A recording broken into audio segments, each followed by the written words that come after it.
When a Seattle historian found his grandfather's kamikaze pilot uniform hidden in the attic, he discovered the impossible truth.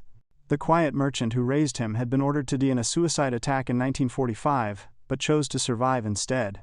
50 years of silence shattered as the family learned their beloved grandfather had stolen a dead soldier's identity, fled to America, and built a life on borrowed time that was never supposed to exist. Michael Tanaka found the photograph while clearing out his grandfather's attic in Seattle. The old man had died peacefully at 92, leaving behind a lifetime of accumulated memories packed in cardboard boxes that smelled of mothballs and time. Most items were ordinary: tax documents, family photos, letters from relatives. Then Michael opened a small wooden box hidden beneath loose floorboards. Inside was a photograph that made no sense.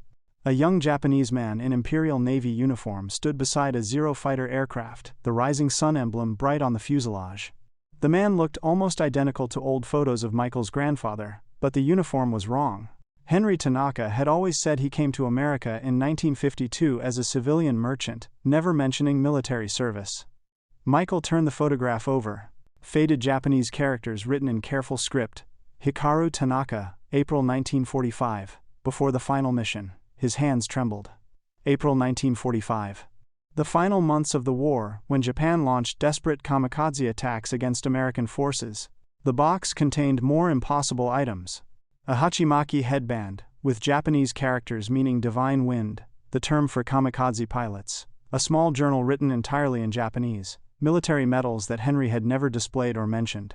And, strangest of all, 2 sets of identification papers. One listed Hikaru Tanaka, Imperial Japanese Navy, born 1923 in Tokyo.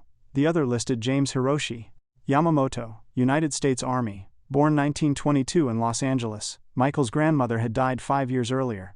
Before her death, she had left him a sealed envelope with specific instructions. Open only after your grandfather passes. He made me promise never to tell while he lived. This is his story, but it must remain secret until he is gone. Michael opened the envelope with shaking hands. His grandmother's handwriting covered 3 pages, neat and deliberate. The first sentence made him sit down heavily on the dusty attic floor. Your grandfather was not Henry Tanaka the merchant. He was Hikaru Tanaka, a kamikaze pilot who survived his suicide mission and came to America under a false identity. I have kept his secret for 47 years. Now it is time for the truth. The letter explained that Hikaru's plane had been shot down on April 12, 1945, before reaching its target. He crashed on a remote Philippine island and was rescued by American forces who did not realize he was a kamikaze pilot. After the war, facing certain execution in Japan for the dishonor of survival, and having lost all his family in the Tokyo firebombings, he made an impossible choice. He assumed the identity of a dead Japanese-American soldier and immigrated to America.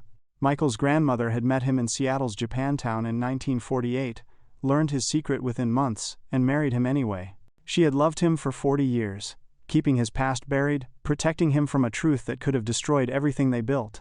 The letter ended with coordinates, longitude and latitude for somewhere in the Philippines. Your grandfather was not alone when he crashed.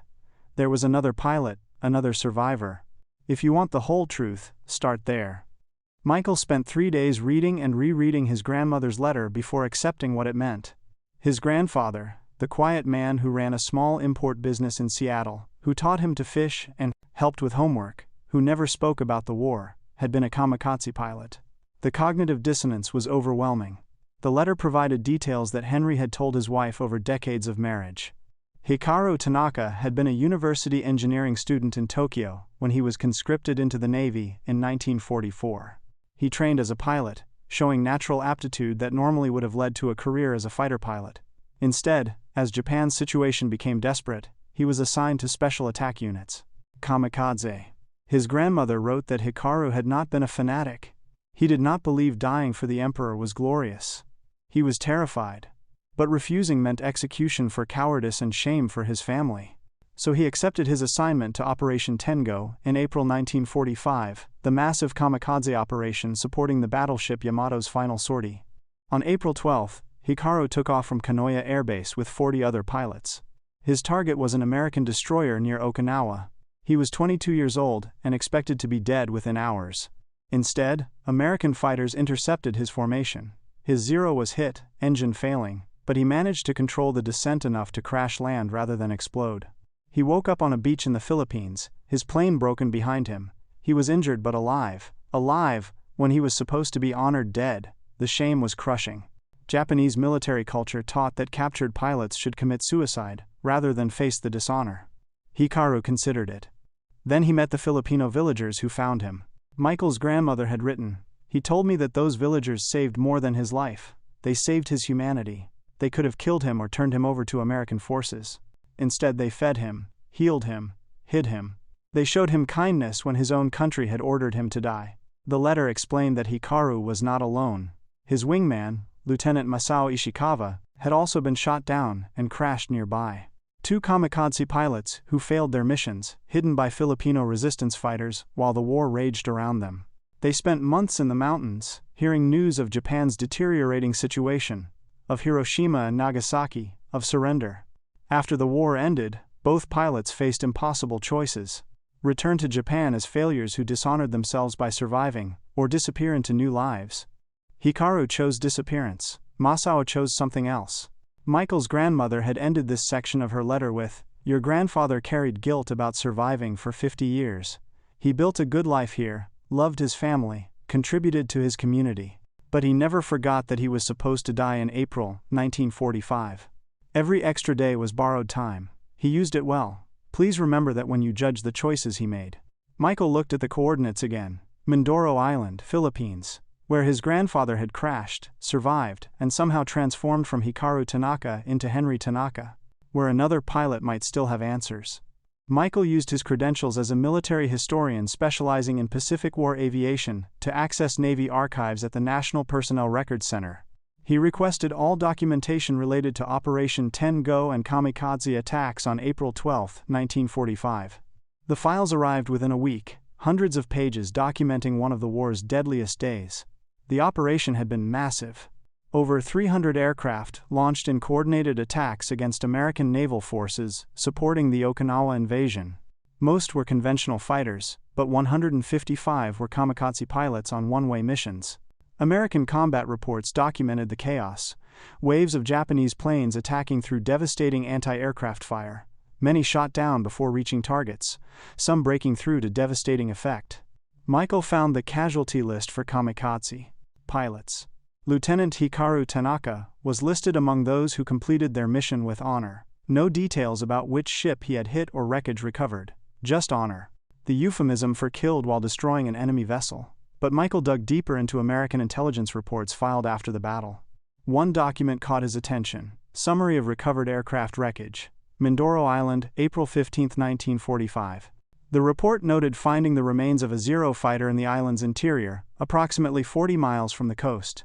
The plane showed damage consistent with aerial combat. No pilot recovered. Japanese identification numbers partially visible on tail section. Michael cross-referenced the identification numbers with Hikaru's service records. Match. The Americans had found his grandfather's plane 3 days after the mission, but listed the pilot as missing, presumed drowned. Another document was more troubling. A memo dated September 1945 from a Navy intelligence officer at the Mindoro POW Processing Center. Japanese prisoner reports seeing 2 Zero fighters crash in mountains on April 12. Local Filipinos claim pilots survived and were hidden by resistance groups. Unable to confirm, recommend follow-up investigation. Someone had handwritten across the memo, investigation not necessary. All pilots from that mission, accounted for as killed in action. Michael found his grandfather's assumed identity next. Private James Hiroshi Yamamoto, 442 Regimental Combat Team, killed in Italy October 1944 during the Gothic Line Offensive. Yamamoto had been a Nisei soldier from Los Angeles, posthumously awarded a Bronze Star for valor. His family had been interned at Manzanar before he enlisted. How had Hikaru obtained a dead soldier's papers and used them to enter America? The logistics seemed impossible. But Michael found a clue in immigration records. James Yamamoto was processed through San Francisco, in December 1945, as a returning veteran. Medical records noted he had suffered memory problems from combat trauma, explaining any gaps in his recollection of service. Someone had helped Hikaru steal a dead man's identity and slip through immigration screening. Someone with access to military records and authority to falsify documents. Someone who believed a kamikaze pilot deserved a second chance more than he deserved punishment. Michael found one more document that changed everything. A memo from June 1947, FBI Field Office in Seattle. Japanese war crimes investigator making inquiries about kamikaze pilot rumored to be living under false identity in Japantown. Investigation appears legitimate, but has been ordered closed by Navy intelligence. Do not cooperate with Japanese authorities on this matter. Someone had protected his grandfather, actively covering up his presence in America. Michael needed help reading his grandfather's journal, written entirely in Japanese characters he could not understand. He contacted Dr. Kenji Ishikawa, a professor emeritus at the University of Washington, whose specialty was Japanese military culture during the war. They met at Kenji's office, shelves lined with books about Imperial Navy operations and kamikaze warfare. Michael explained his situation carefully, unsure how the elderly professor would react. When he showed the photograph of Hikaru in his pilot uniform and the kamikaze headband, Kenji's hands began to shake. He stared at the photograph for a long minute before speaking. "What was your grandfather's name in Japan?" His voice was barely a whisper. "Hikaru Tanaka, Lieutenant Imperial Navy." Kenji closed his eyes. "My brother was Lieutenant Masao Ishikawa. He flew with the kamikaze units in Operation Tengo. He never came home. He was listed as killed in action, with honors on April 12, 1945. Michael felt the room tilt. "Your brother was my grandfather's wingman. They crashed together in the Philippines. Your brother survived too." Kenji opened his eyes, tears streaming down his face. "I know. I received a letter from him dated April 15th, 3 days after he was supposed to be dead. It came through Filipino resistance networks, took 4 months to reach me. Masao said he was alive but could not return home. He said Hikaru was with him. He asked me to tell our family he died honorably so they would not be shamed by his survival." Michael sat stunned. "You knew your brother survived and never told anyone?" Kenji's voice was steady despite his tears. "You must understand. In 1945 Japan, surviving a kamikaze mission was the deepest dishonor imaginable. Pilots who returned because of mechanical failures were sometimes ordered to fly again immediately or commit suicide. My brother surviving meant my family would be disgraced, so I kept his secret. I told our parents I received no letter. I honored his memory as a fallen hero. And I have wondered for 50 years what happened to him and to Hikaru." Kenji pulled out a worn envelope from his desk drawer. He had kept it for 5 decades. The letter was written on rough paper and pencil, Japanese characters smudged but legible. Kenji translated aloud, "Dear brother, I am alive but I am dead to Japan. Hikaru and I failed our missions. We were shot down before reaching our targets. Filipino villagers saved us and are hiding us from both American and Japanese forces. We have decided we cannot return home.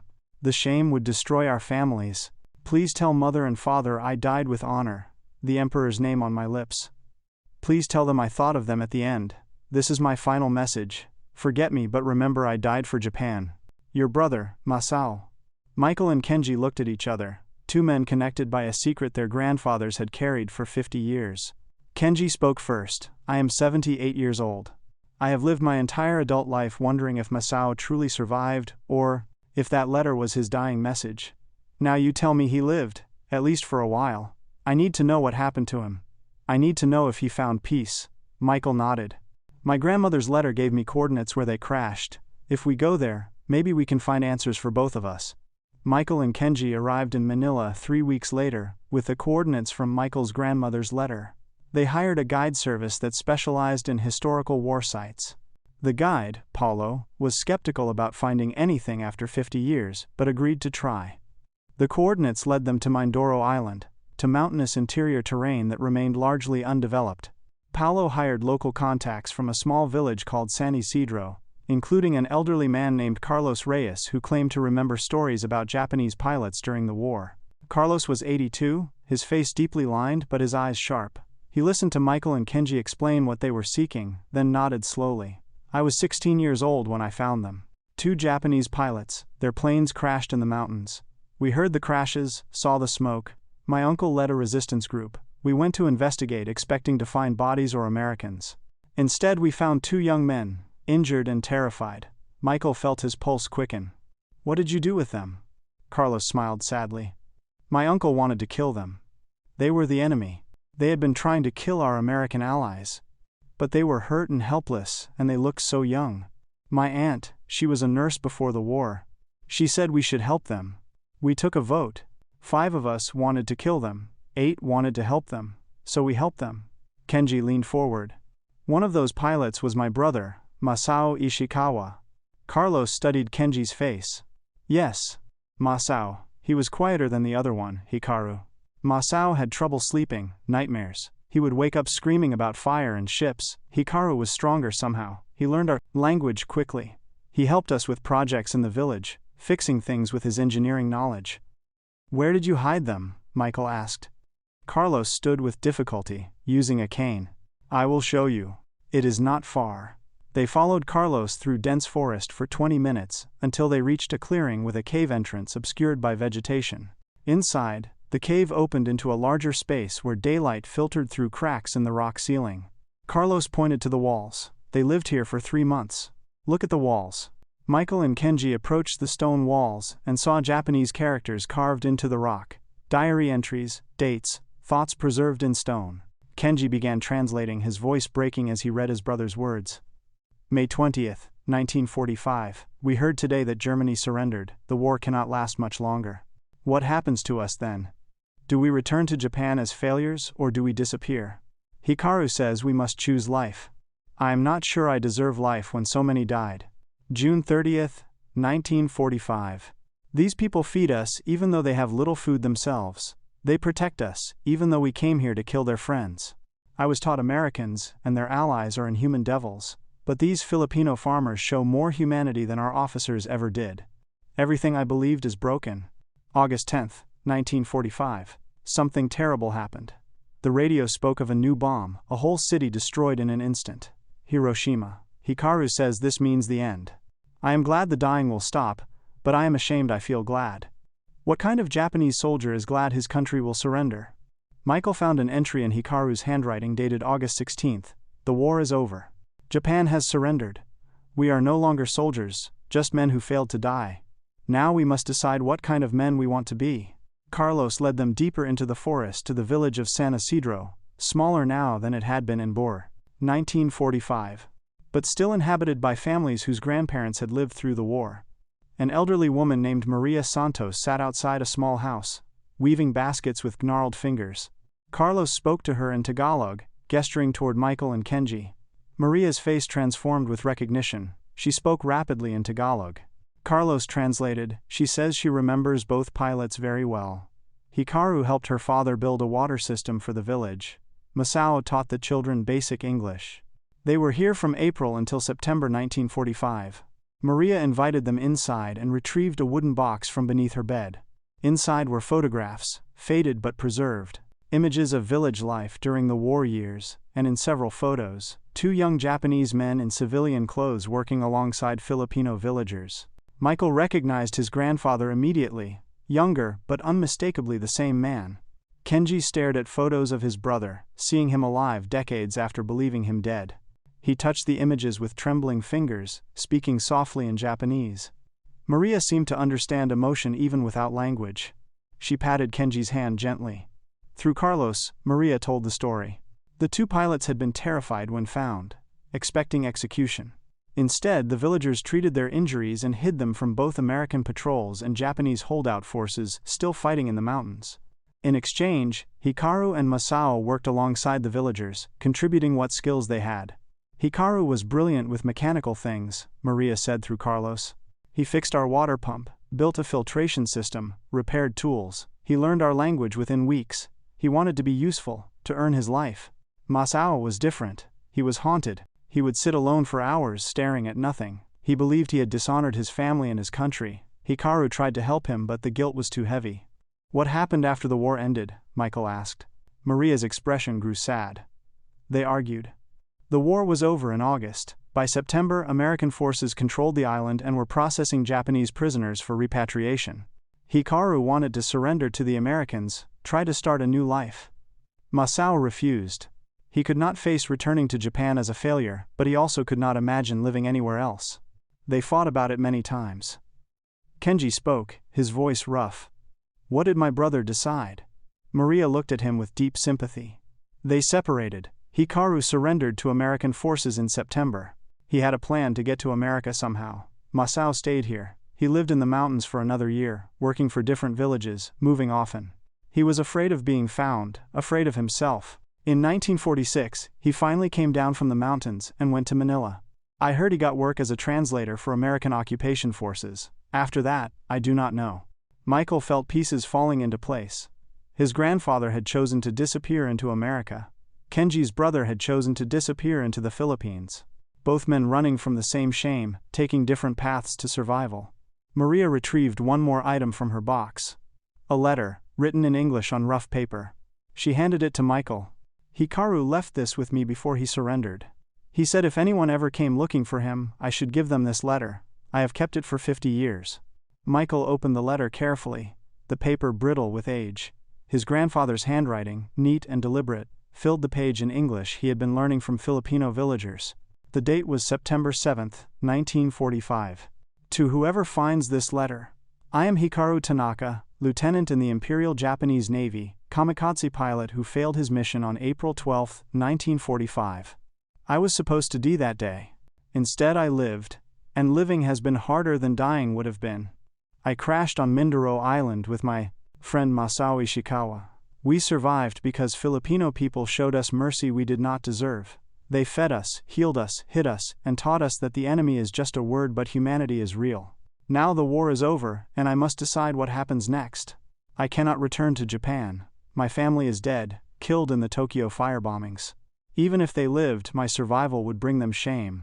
Kamikaze pilots who fail are cowards, and cowards dishonor their families. Japan has no place for me, so I am choosing America. I do not know if this is possible or how I will accomplish it. But the Americans I have met through the villagers are not devils as we were taught. They are men like any others, some good and some bad. I think I can build a life in America if I can find a way to get there. Masao is not coming with me. He is staying in the Philippines, perhaps forever. He cannot forgive himself for surviving. I understand this. Every morning I wake up and remember I was supposed to die. But I have decided that surviving gives me a responsibility to live well, to make the borrowed time worth something. Masao has decided differently. If you are reading this, you have come looking for the truth about me. I ask you to understand that I chose life over honor because I believed life had more to offer than death. I was 22 years old, and I wanted to see what life could be. Perhaps that was selfish. Perhaps I should have died as ordered. But I made my choice, and I will live with it for whatever time I have left. Tell my story if you wish, but please be kind to the memory of the men who helped me. They risked everything to show compassion to an enemy. That is more honorable than anything I did as a soldier. The letter was signed Hikaru Tanaka, with a date that was exactly 50 years ago. Kenji wiped his eyes. My brother stayed here while yours went to America. Both were running from the same shame, but Hikaru chose to run farther. Maria spoke in Tagalog, Carlos translating. She says Masao came back to visit the village once in 1947. He had found work in Manila and seemed better, less haunted. He had met a Filipino woman. He told Maria that he was learning to live with his choice. He asked about Hikaru and seemed relieved when Maria said she heard Hikaru had made it to America safely. That was the last time Maria saw Masao. Michael looked at Kenji. Your brother survived at least until 1947 and was building a life in Manila. We can try to trace him from there. Kenji nodded slowly. For 50 years I thought he died in 1945. Now I learn he lived at least 2 more years, maybe more. Perhaps he found peace. Perhaps he built the life Hikaru built, just in a different country. They thanked Maria and Carlos for preserving the memory of 2 pilots who should have died but chose instead to live. As they left the village, Michael thought about his grandfather's letter. Living has been harder than dying would have been. Now he understood why Henry Tanaka had been so quiet, so private. He was carrying 50 years of borrowed time. Back in Manila, Michael focused on tracing how his grandfather had managed to surrender to American forces and somehow obtain false identity papers. He contacted the National Archives again, this time requesting records from the Mindoro POW Processing Center that operated from September through December 1945. The files revealed chaos. Thousands of Japanese prisoners were processed rapidly for repatriation to Japan. Documentation was minimal, procedures inconsistent. Guards and administrators were eager to go home themselves, creating an atmosphere of carelessness. Perfect conditions for someone determined to disappear. Michael found a list of prisoners processed at Mindoro in September 1945. Hundreds of names, most with basic information, Name, rank, unit, date of capture. Then he found something interesting. 2 entries dated September 15th. Hikaru Tanaka, Lieutenant, Imperial Navy, captured Mindoro Island. And 3 names later, Hiroshi Takahashi, Lieutenant, Imperial Navy, captured Mindoro Island. Both were listed as pilots. Both processed the same day. But repatriation records showed only Takahashi returning to Japan in November 1945. Tanaka's file ended after initial processing with a notation, transferred for further interrogation, and then nothing. Michael found another clue in a report about American intelligence operations during the occupation. The military was actively recruiting Japanese prisoners with technical knowledge for various classified projects.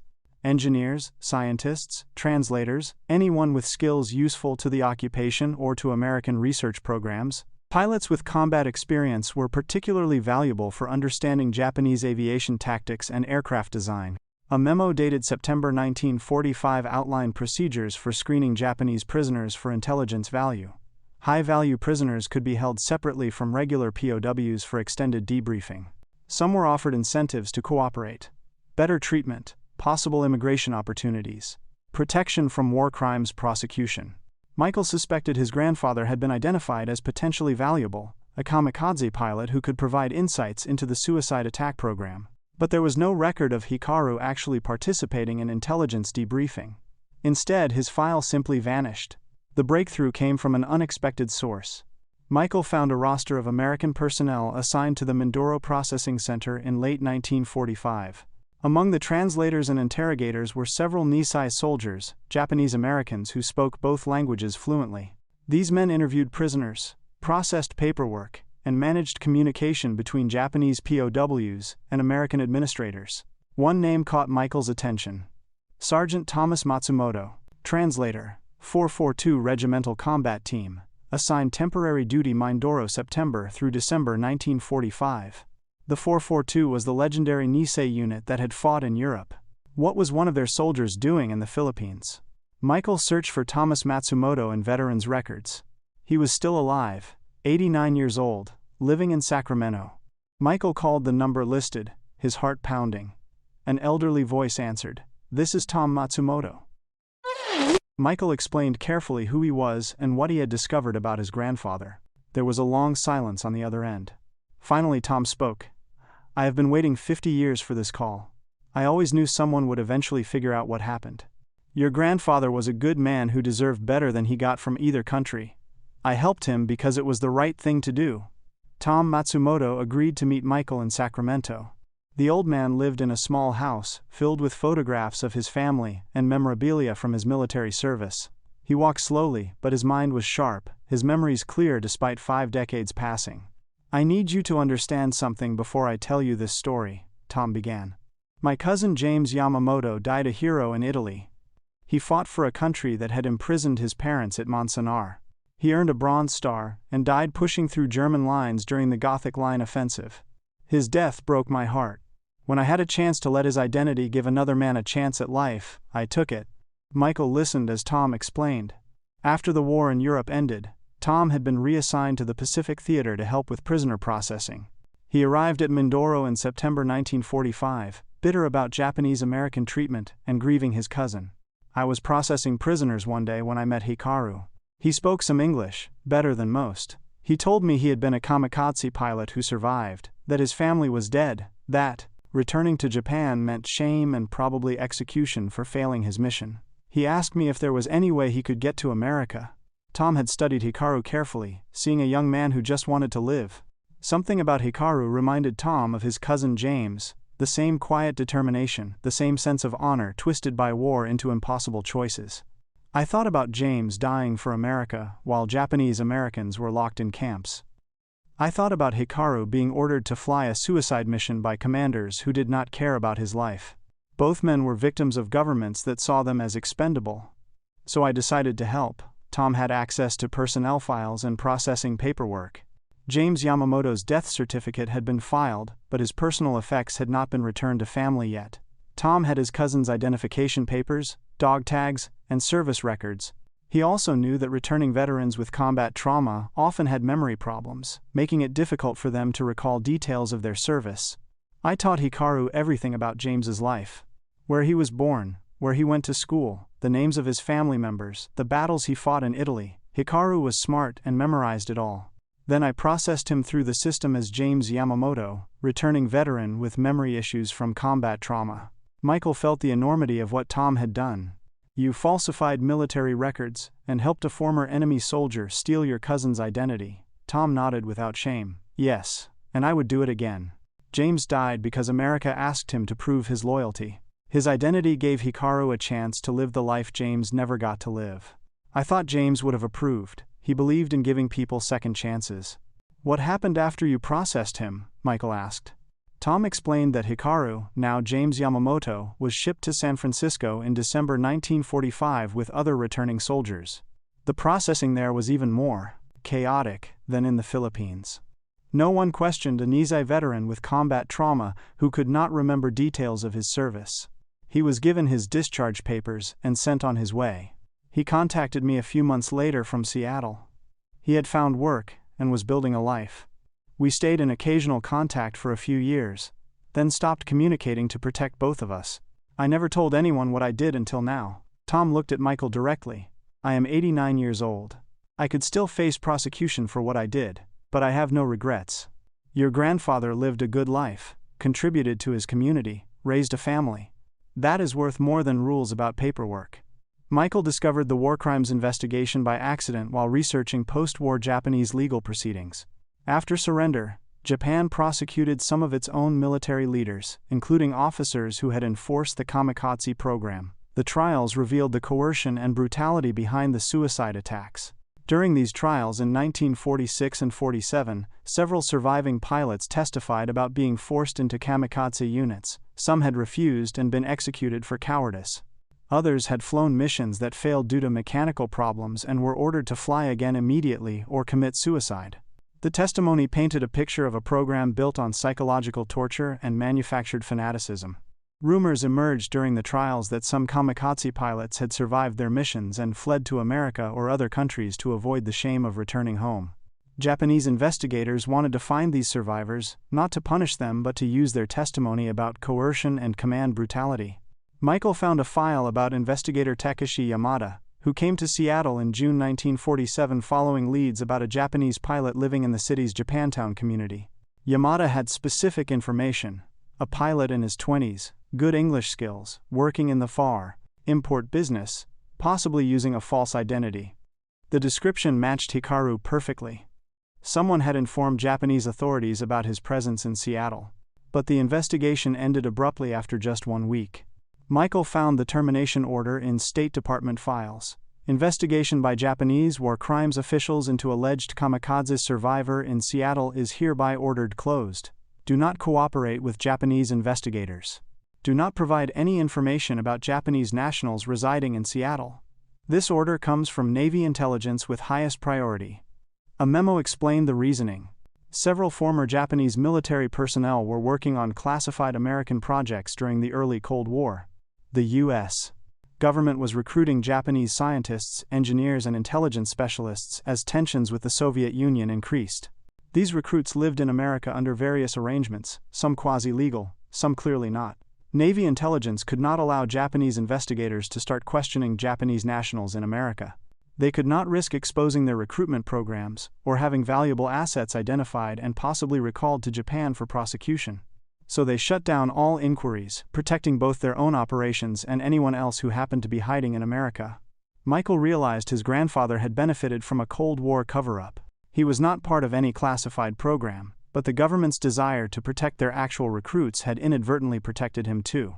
He found one more document, a list of Japanese technical specialists recruited by American intelligence between 1945 and 1950.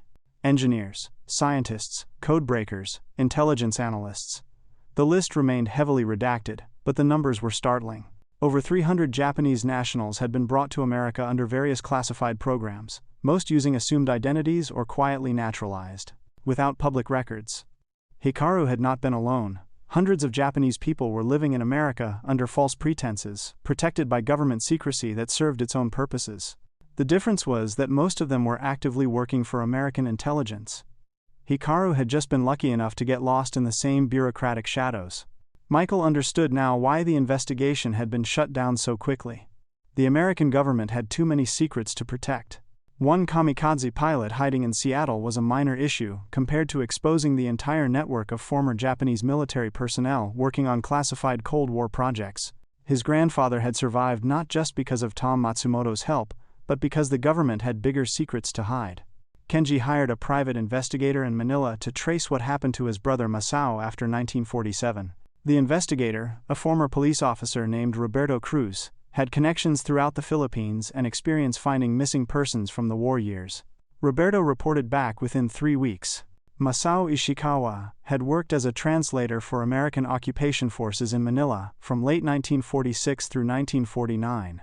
He used the name Miguel Ishikawa, a hybrid identity that acknowledged his Japanese heritage while adopting a Filipino first name. Personnel records showed he was reliable, quiet, and skilled with languages. In 1948, Masao married a Filipino woman named Teresa Santos. They had 3 children, Rosa born 1949, Carlos born 1951, and Ana born 1953. The family lived in a modest house in Manila's Ermita district, where Masao worked various jobs: translator, English teacher, import clerk, always using his language skills. Roberto located Masao's youngest daughter, Rosa Ishikawa Reyes, now 58 years old, and living in Manila. She agreed to meet with Kenji. Rosa welcomed Kenji into her home with warmth mixed with curiosity. She had known her father was Japanese, but he rarely discussed his past. He taught us some Japanese language and culture, Rosa explained. But he never spoke about the war except to say he had been a pilot who crashed in the Philippines and was saved by kind people. He said the war taught him that nationality matters less than humanity. Kenji asked about Masao's later life. Rosa said her father had been a good parent, attentive and loving, but always carried a sadness he could never fully explain. He died in 1988 from cancer, 65 years old, surrounded by his family. Before he died, Rosa continued, "He gave me several journals written in Japanese. He said they were his story, but I do not read Japanese. He asked me to keep them safe, and someday perhaps someone would come who could read them and understand." Rosa retrieved 3 leather-bound journals from a cabinet. Kenji opened the first one with trembling hands and began reading his brother's words, written over 4 decades. The early entries from 1946 described Masao's psychological struggle. "I am alive, but I have no name, no country, no honor. Hikaru chose to run far away to America. I chose to stay close to where I fell. Perhaps I am punishing myself by remaining near the site of my failure." Later entries from the 1950s showed Masao building a life. "Teresa is pregnant with our first child. I am grateful and terrified. What kind of father can I be when I am a man who failed his most basic duty as a soldier? But Teresa says that duty was false duty, that true duty is to live well and love fully. I want to believe her." Entries from the 1960s revealed Masao had learned about Hikaru's life in America through occasional indirect contacts. The journals showed relief that his friend had survived and built a family. One entry from 1968, "Hikaru's American family does not know his past, he has become Henry Tanaka, completely. Perhaps that is the right way. Erase the past, embrace the new identity fully. I tried that by becoming Miguel, but I could not erase myself as completely. I remained between identities, neither fully Japanese nor fully Filipino." The final journal entry, dated December 1988, 3 days before Masao died. "I am 65 years old, and I have lived 43 years longer than I was supposed to live. I failed my mission as a kamikaze pilot, but I succeeded as a husband, father, and teacher. Kenji, if you ever read this, please forgive me for not coming home. I was a coward who chose life over honor. But I used that life to create love, and perhaps that redeems my cowardice." Michael spent weeks deciding what to do with the truth he had uncovered. His grandfather had been dead for 6 months. Tom Matsumoto was 89 and deserved peace in his final years. Masao's family in the Philippines had never known the full story. The simplest choice was silence, protecting everyone by keeping the secret buried. But Michael thought about Hikaru's letter, "Tell my story if you wish," and Masao's journal, "Perhaps someday someone will understand." Both men had left records because they wanted the truth known eventually, even if not in their lifetimes.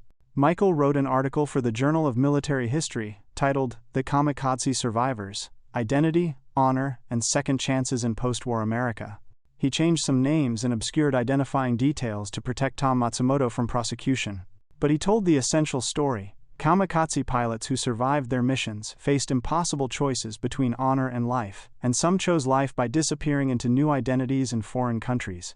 The response was intense and divided. Japanese veterans organizations debated whether kamikaze survivors were cowards who dishonored the sacrifice of those who died, or victims of military brutality who deserved compassion. Some condemned Hikaru and Masao for failing their duty. Others praised them for having the courage to reject senseless death.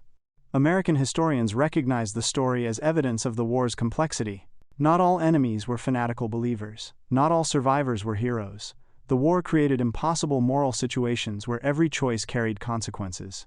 The Japanese government issued a statement acknowledging that kamikaze pilots were often coerced rather than volunteers. They honored all who died in the war, while recognizing that survival sometimes required its own form of courage.